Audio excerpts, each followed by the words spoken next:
When you're brushing, it's important to use a soft bristled toothbrush. It's also important to note that there's a small gap between the tooth and the gum, and that can collect plaque and bacteria as well, causing the gums to become swollen. So when you're brushing, it's important to brush at a 45-degree angle to the gum margin, ensuring that there's a small amount of overlap of the bristles over the gum.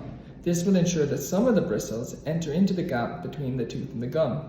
So when you're brushing, you start on one side, working away to the other side. So just like this. Now I'm doing this a little bit quickly just for demonstration purposes. You should spend about 2 minutes for the upper and 2 minutes for the lower. And then come down to the bottom and brush in a similar fashion with a slight overlap of the bristles over the gum until you get to the other side. Now when you finish doing this, it's important to brush the insides in a similar fashion, just like this, making sure to brush the backs of the front teeth as well. Please don't forget to brush the biting surfaces of the teeth also. Now when you start brushing like this for the first time, you may note that your gums are bleeding a little bit.